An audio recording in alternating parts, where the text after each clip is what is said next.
ಈ ದೇಶದಲ್ಲಿ ನಿಯತ್ತಾಗಿ ಓದೋ ಮಕ್ಕಳನ್ನ ಬೇವಕೂಫ್ ಅಂತಂದ್ರೆ ಫೂಲ್ಗಳನ್ನಾಗಿ ಮಾಡಲಾಗ್ತಾ ಇದೆ. ನೋಡಿ, ಮೇ 3ನೇ ತಾರೀಕು ಸುಮಾರು 23 ಲಕ್ಷ ಜನ ವಿದ್ಯಾರ್ಥಿಗಳು ನೀಟ್ ಎಕ್ಸಾಮ್ ಬರೆದು ಮನೆಗೆ ಬಂದು, ಅಮ್ಮ ನಾನು ತುಂಬ ಚೆನ್ನಾಗಿ ಮಾಡಿದ್ದೀನಿ, ನಾನು ಡಾಕ್ಟರ್ ಆಗ್ತೀನಿ, ಅಪ್ಪ ನಾನು ತುಂಬ ಚೆನ್ನಾಗಿ ಎಕ್ಸಾಮ್ ಮಾಡಿದ್ದೀನಿ, ನನಗೆ ಯಾವುದಾದ್ರೂ ಮೆಡಿಕಲ್ ಕಾಲೇಜಲ್ಲಿ ಸೀಟ್ ಸಿಗುತ್ತೆ, ಇನ್ಮೇಲೆ ನೀವು ನಿಮ್ಮ ಬಂಗಾರ ಮಾರಬೇಕಾಗಿಲ್ಲ, ಇನ್ಮೇಲೆ ನೀವು ನನಗೋಸ್ಕರ ದುಡ್ಡು ಖರ್ಚು ಮಾಡಬೇಕಾಗಿಲ್ಲ, ನಾನು ಚೆನ್ನಾಗಿ ಓದಿ ನಿಮ್ಮನ್ನು ಸಾಕ್ತೀನಿ ಅಂತ ಎಷ್ಟೋ ಕನಸು ಕಟ್ಕೊಂಡಿದ್ರು ವಿದ್ಯಾರ್ಥಿಗಳು. ಆದರೆ ಇದ್ದಕ್ಕಿದ್ದಂತೆ NET ಹೇಳುತ್ತೆ, ಇಲ್ಲ ನೀಟ್ ಎಕ್ಸಾಮ್ ಬರೆದಿರೋದು ಕ್ಯಾನ್ಸಲ್, ನೀವು ಮತ್ತೆ ಎಕ್ಸಾಮ್ ಬರೀಬೇಕು ಅಂತ.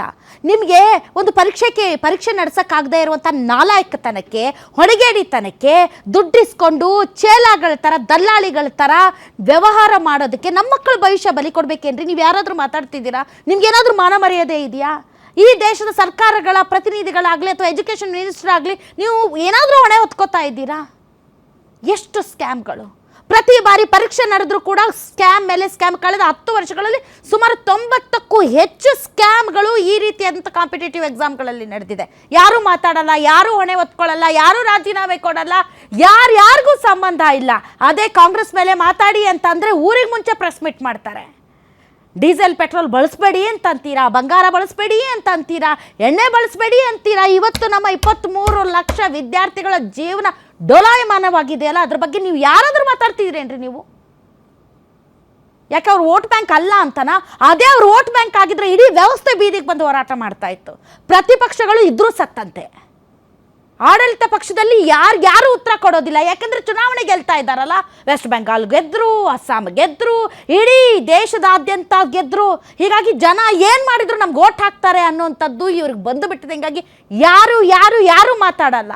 ನಾವು ಮಾಧ್ಯಮಗಳು ಮಾತಾಡಲ್ಲ, ವಿಷಯಾಂತರ ಮಾಡಿಬಿಡ್ತೀವಿ, ರಿಯಲ್ ಇಶ್ಯೂಸನ್ನ ಬಿಡ್ತೀವಿ, ಯಾವುದೋ ಒಂದು ಹಿಜಾಬ್ ಹಿಡ್ಕೋತೀವಿ, ಇಲ್ಲ ಯಾವುದೋ ಒಂದು ಧರ್ಮ ಹಿಡ್ಕೋತೀವಿ, ಅಲ್ಲಿಗೆ ವಿಷಯಾಂತರ ಮಾಡಿ ಮುಗಿಸ್ಬಿಡ್ತೀವಿ. ಆದರೆ ಸಫರ್ ಆಗೋರು ಯಾರು?